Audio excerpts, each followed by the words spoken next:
Deep below the town of Lumbridge lays a secret. Travelling down into the depths, you'll come across a gaping chasm with light creatures floating about aimlessly above an abyss that seems to have no end. Goading these creatures to transport you, you make your way down into the darkness before coming upon an ancient temple, and you sense a power unlike anything else rests deep within. Making your way through, you see an object sat atop a plinth. You've seen this mysterious stone before, and intent on keeping it out of the wrong hands, you approach it, extending your trembling hand towards the stone. As your palm rests upon the strangely cool surface, your mind clouds, and you're transported into a memory.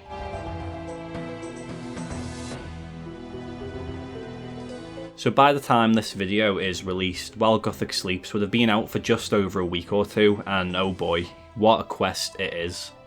My prediction was wrong, I'll be the first to admit. Sliskai did not appear or intervene, as far as we know. But Lucian did present himself as a credible threat, despite his not-so-threatening appearance, skullface aside. Just like my last quest recap video, did you find yourself wondering what just happened when you finally handed the quest in after killing 2 tormented demons? If so, then stick around. But if you'd rather just get into what we learn in the quest, then feel free to skip to the time on screen now. But without any more delays, let's find out exactly what happened.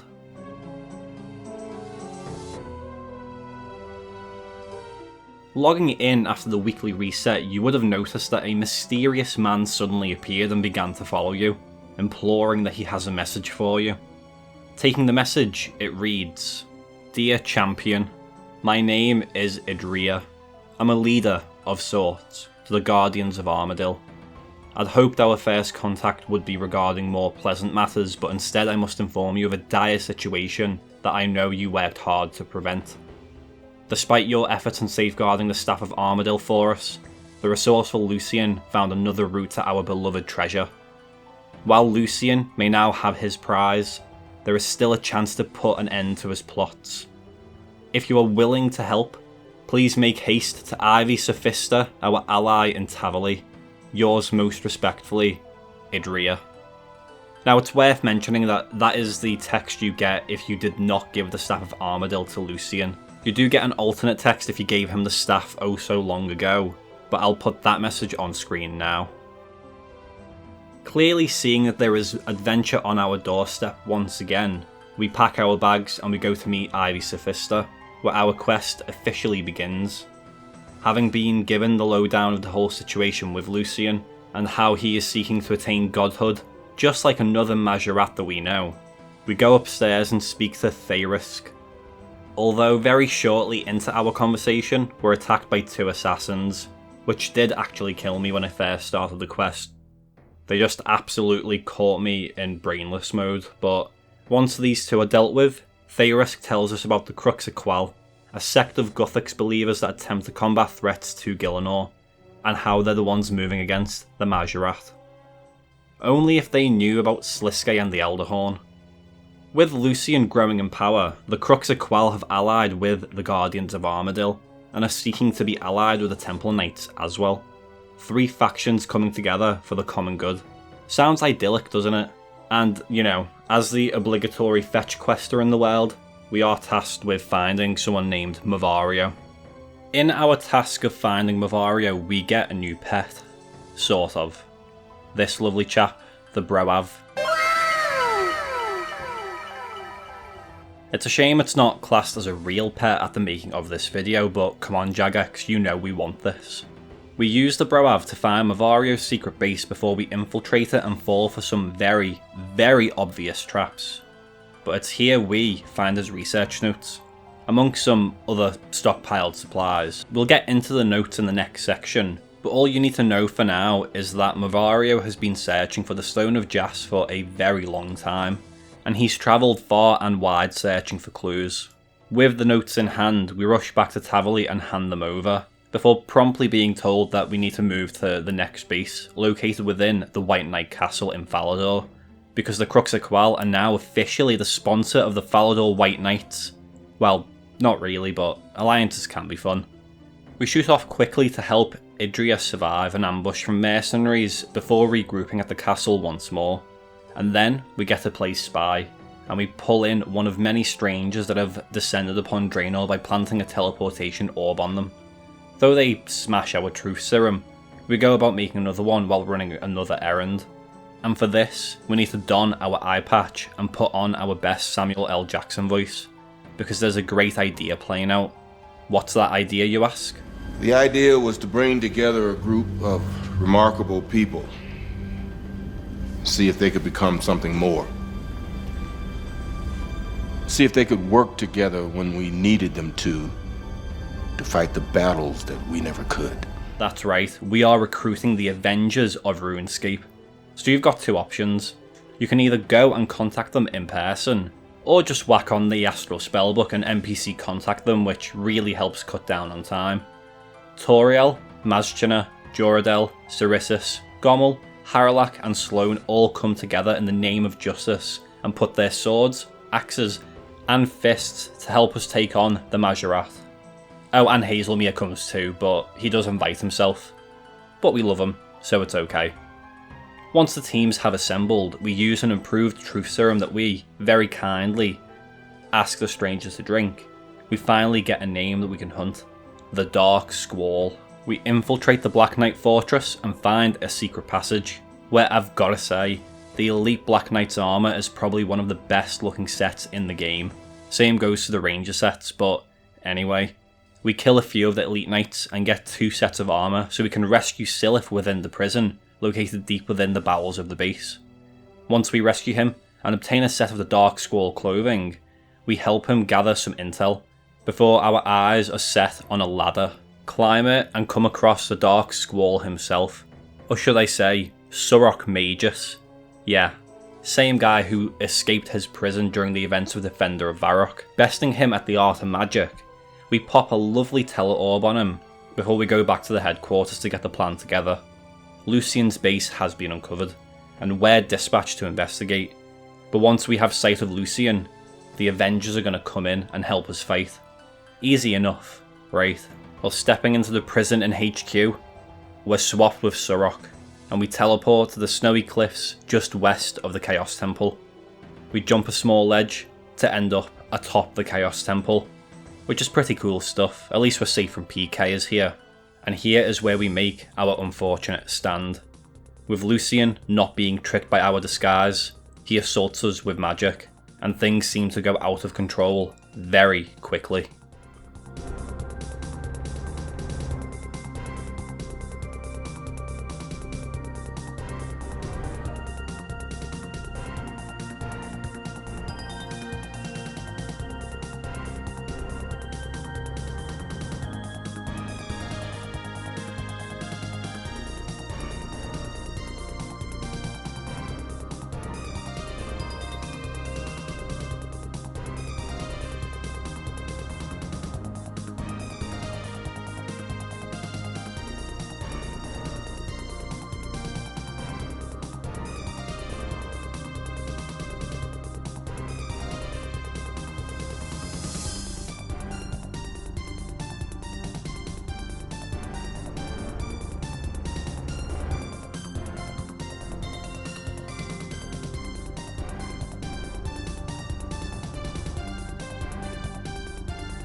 As we stand helpless and watch our friends perish and wither away, with only 2 left standing, we retreat back to Falador, hopeless. We find out that Mavario has been spotted, for the 2nd or 3rd time within the depths of Lumbridge Swamps, which can only mean one thing: he's found it. Gathering what remaining strength we have left, we quickly make our way down and impersonate Surok. Utilising the light creatures, we descend into the chasm that we've ran past so many times going to Tears of Guthix, and come across an ancient temple. One that holds Guthixian symbols, and even a very handy brazier that restores run energy. Solving some herby puzzles, we're given dolems, and proceed to open a gigantic door, and with our sword in hand and wits primed, we progress further into the cave. Peering around the corner into a large chamber, we see the Stone of Jas just sat there, glowing in all of its might, untouched and just ripe for the taking. Well, not before we deal with the balance elemental, of course. This is the guardian of the Stone of Jas, and even though he understands the situation at hand, and how Lucian is almost certainly the wrong hands type of guy, he was made for one purpose, and that was to guard the Stone of Jas to its dying breath. And so, we take it on, and lay it to rest, allowing it to enter an eternal slumber. All obstacles out the way, we're free to investigate the stone, and of course we touch it. Why wouldn't we? Our mind clouds, and we find ourselves reliving memories of the past, explaining the history of the stone. First, we see the Fremennik god V, who discovered the stone and laid his hand upon it, gaining power unimaginable. Then, Robert the Strong and his comrades, who figured out that in order to protect the stone, we had to use the stone. Being brought out of our dreamlike state, Mahjarrat demands that we get out of the way as he tries to claim his prize and betray Lucian. Before Lucian, of course, comes in and berates him for not telling him of his discovery earlier.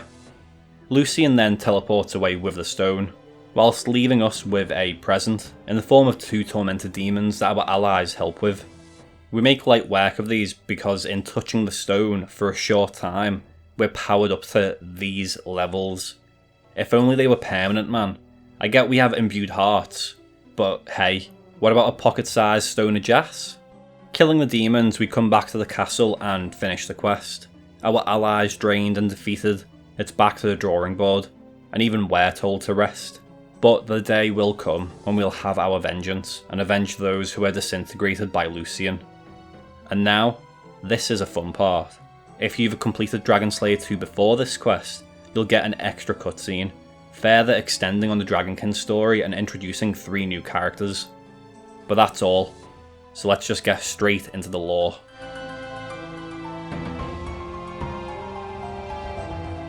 So from my understanding of the quest, it's pretty faithful to the RS3 version, minus some removals and changes to fit within the old school atmosphere.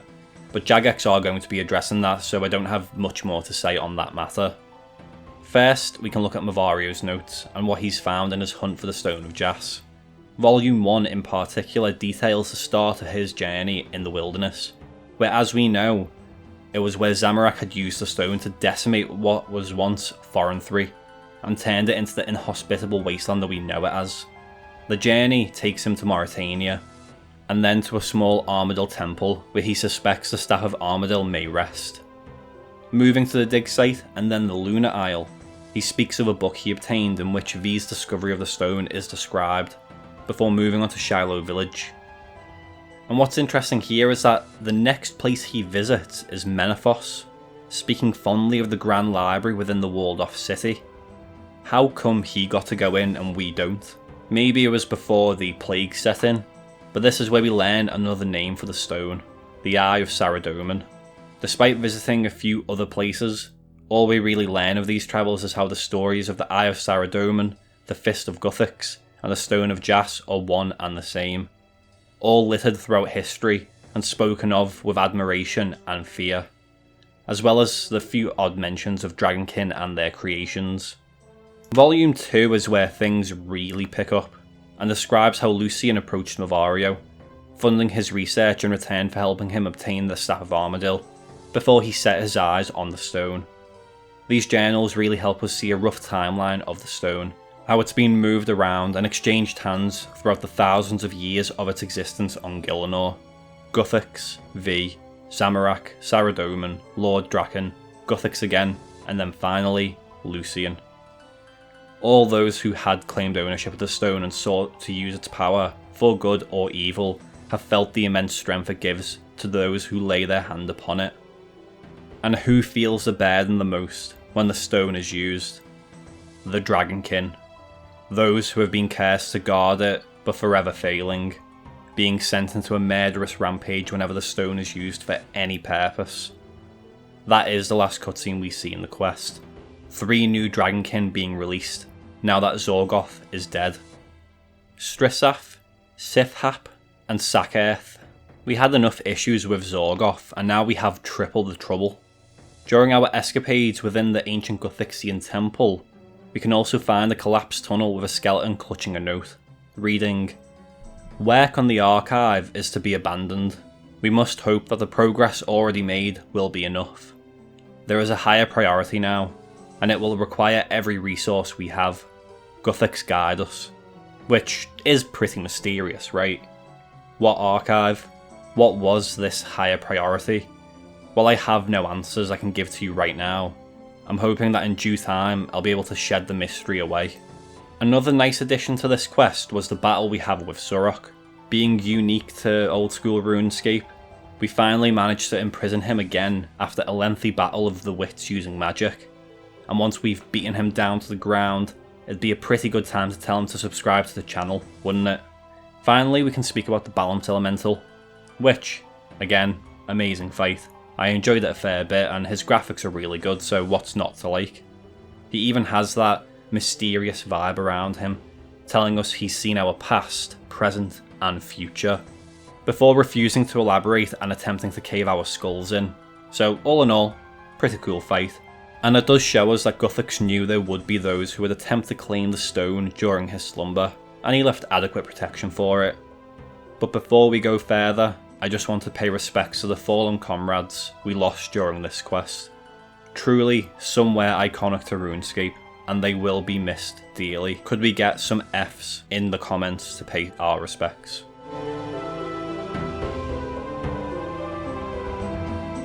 So the future is looking pretty exciting, all things considered. Not only does this add an extra layer for whatever the next mahjarrat quest is going to be, with Lucian holding the Stone of Jas and the Staff of Armadil, but Sliske also having the Elderhorn and God knows what other tricks up his sleeves. It's going to be really interesting to see how it plays out. Lucian's motivations are obviously all self-centered about him attaining godhood just like Zamorak before him, and claiming Gielinor as his own. Whereas Sliske, and take this with about 1,000,000 grains of salt, tries to convey that his motivations are to free his people from the ritual that will inevitably drive them to their extinction. And just for those who aren't in the know, that ritual is the ritual of rejuvenation, in which all the mahjarrat gather and one is sacrificed so all the others can rejuvenate and absorb the power of whoever is sacrificed. It's discovered in RuneScape 3 that the ritual doesn't really serve the purpose it's supposed to. It's all been a farce by Seren to ensure that the mahjarrat never became too much in power and number. And let's not forget about Zamorigal and his invasion of Varrock. So whenever we do see all these villains meeting in the north, it's going to be a really interesting meeting for sure. Most of them are searching for their own power, and something tells me that Azanadra may be the one we'll be helping and stopping their schemes, though who knows how much you can actually trust a mahjarrat. The Dragonkin are also now showing themselves as a threat. We thought the threat was over by killing Zorgoth, but our problems have just begun. Who knows what faction of Dragonkin they are? Obviously their hatred and rage we've seen would suggest Necrosaruts, but the stone was just used twice, so it's understandable that the curse would be burning itself into them. It'll be interesting to find out who they are and what their motivations are, but this is a plot that I'm really looking forward to seeing play out. Lots of things are possible here. And, of course, though it's not directly related, the latest Game Jam proposals were the stuff of dreams. That's right, I'm looking at you, Seabirds of a Feather. A lovely continuation of the Penguin questline. Gotta love them. But that's all from me for now. I hope you enjoyed the video, and you're having a fantastic day or night whenever you've watched this. I haven't really killed too many Tormented Demons at the moment, mainly just getting my skilling levels up whilst I focus on other things, but hey ho. I'm excited for Valamor Part 2 and what's beyond. It looks like we'll be getting a lot of great updates over time, and I'm excited to see what lore they bring us, and what mysteries will be solved. But as always, Thanks for watching, and see you next time.